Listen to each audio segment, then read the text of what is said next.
Assalamualaikum warahmatullahi wabarakatuh. Nama saya Nahwa Hairal Hisani. Teman-teman sekalian bisa memanggil saya Haira. Saya bercita-cita menjadi seorang penulis dan seorang psikiater. Alasan saya ingin menjadi penulis adalah karena saya ingin menjadi inspirasi bagi para pembaca saya, dan saya tidak ingin saya hanya menjadi seorang pembaca, jadi saya ingin menuliskan buku-buku. Dan alasan saya menjadi psikiater karena saya jauh lebih tertarik untuk mempelajari ilmu kejiwaan atau memahami kesehatan mental orang lain. Buku yang saya baca ini merupakan buku Api Tauhid, ciptaan Habibur Rahman Al-Shirazi yang berjumlah 578 halaman. Alasan saya membaca buku ini adalah karena direkomendasikan oleh kakak saya.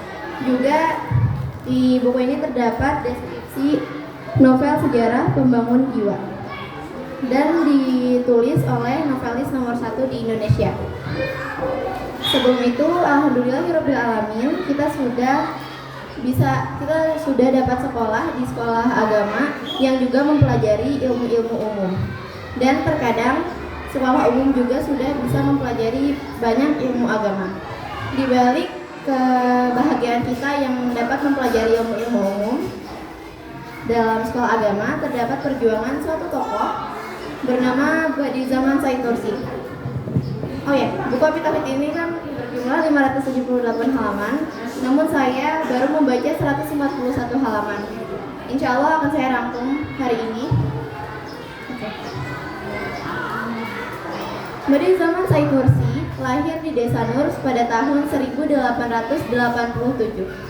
Kedua orang tuanya bernama Abdullah dan Nuriyah. Sejak kecil, Badiuzzamán Said Nursi selalu bertanya-tanya seputar dunia atau kehidupan. Otaknya dipenuhi oleh beragam pertanyaan karena dirinya itu penasaran.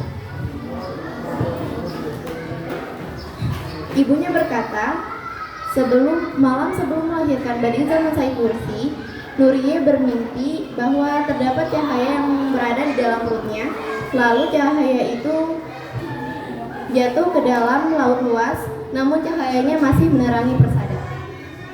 Dan saat Badiuzzamán Said Nursi dilahirkan, tangannya menggenggam erat, juga matanya terbuka lebar seperti ingin menantang dunia. Said Nursi juga belajar di berbagai majelis-majelis yang membuatnya semakin semangat menambah ilmu karena dirinya sangat cinta akan ilmu pengetahuan. Pada masa-masa awal, Said Nursi sudah memperlihatkan kehebatannya dengan menguasai berbagai macam ilmu. Said Nursi juga sudah menghafal puluhan kitab referensi, dan ilmunya bahkan dapat menandingi ulama-ulama terbesar pada zamannya.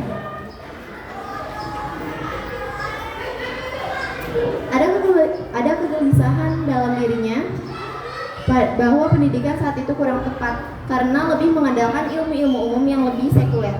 Hal itu disebabkan karena silaunya kebijakan budaya dari Eropa. Maka pada tahun 1910-an, Badiuzzamán Said Nursi telah mengusulkan sistem pendidikan yang tidak hanya mengajarkan ilmu-ilmu agama dan ilmu-ilmu umum secara dikotomis, tetapi seharusnya ilmu-ilmu agama juga diajarkan pada sekolah umum dan sebaliknya.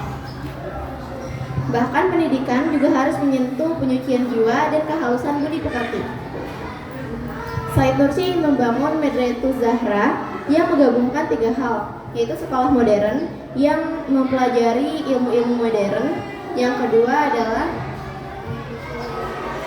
madrasah yang mengajarkan syariat, dan yang ketiga adalah zawiyah para sufi.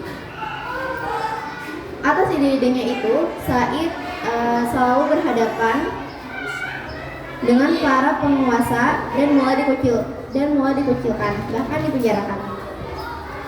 Model pendidikan integral semacam itulah yang diperjuangkan banyak ulama setelahnya. Rujukan model pendidikan yang mencakup semua aspek itu ada di dalam Al-Quran, surat Al-Baqarah ayat 129 dan 151, Ali Imran ayat 164, dan Al-Jumu'ah ayat 2. Yang intinya bahwa pendidikan mengandung 3 aspek penting, yaitu penghayatan ayat-ayat Allah, pembersihan hati, dan pengajaran. Pada masa Sultan Hamid II, Said Nursi berjuang mati-matian agar penguasa membuat kebijakan menerapkan pendidikan yang integral itu. Sayangnya, lingkaran birokrasi tidak mengizinkan Said Nursi bisa bertemu langsung dengan menitik dengan Sultan. Ketika itu, Sultan meneruskan kebijakan pendidikan yang hanya menitik beratkan pada pendidikan modern yang berkiblat para Eropa. Dan dari pendidikan itu lahirlah Young Turk Movement. Mereka itu yang mengotaki pelengseran sang sultan, bahkan pembubaran khalifah. Sultan baru menyadari kekeliruannya saat ia sudah tidak memiliki kekuasaan. Saat itu, Said Nursi nekat menulis surat terbuka untuk Sultan Abdul Hamid II tentang masalah pendidikan itu, yang membuat Said Nursi dipenjarakan. Said Nursi berikhtiar semaksimal mungkin untuk yang ia mampu menyelamatkan peradaban. Sejak dikungkung kekuasaan tiran Mustafa Kemal Atatürk yang ekstrim sekuler, Turki mengalami masa-masa gelap, yaitu di mana azan dilarang untuk menggunakan bahasa Arab, simbol-simbol agama dilarang, masjid-masjid ditutup, bahkan kantor Syekhul Islam di Istanbul dijadikan gedung dansa. Di tengah-tengah kegelapan dan tekanan dahsyat dari penguasa tiran zaman itu, Badiuzzzaman berdiri paling depan dan menyibak melawan dengan kekuatan cahaya Al-Quran. Meskipun hidup dari penjara ke penjara, dari pengasingan ke pengasingan, tak kurang dari seperempat abad atau 25 tahun, Badiuzzzaman tetap gigih berjuang menjaga nyala api tauhid yang hendak dipadamkan dengan berbagai macam cara. Dari bilik-bilik penjara dan dari pengasingan, Badiuzzzaman Said Nursi menulis karyanya, selembar demi selembar, untuk disebarkan secara diam-diam ke seluruh penjuru Turki. Dari banyaknya lembaran tersebut, akhirnya dikenallah sebagai Risalah Nur yang sangat tersebar. Sungguh sangat menakjubkan.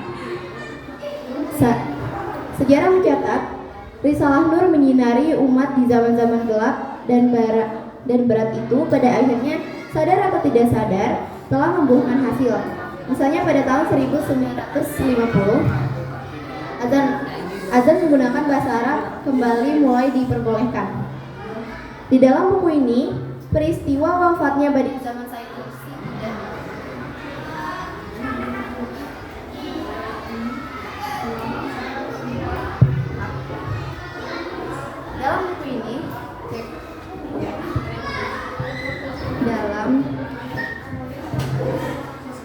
di dalam buku ini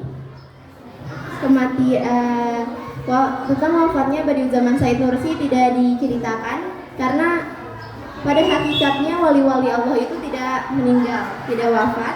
Mereka masih hidup di sisi Allah, yarzuqun, dicurahi anugerah.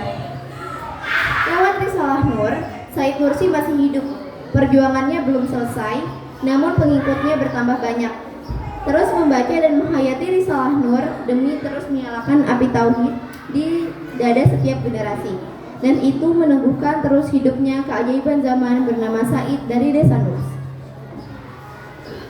Dari sejarah ini, kita belajar bahwa warna sebuah bangsa atau negara sangat ditentukan oleh menu pendidikan yang dihidangkan kepada generasi penerusnya. Sekian dari saya. Wassalamualaikum warahmatullahi wabarakatuh.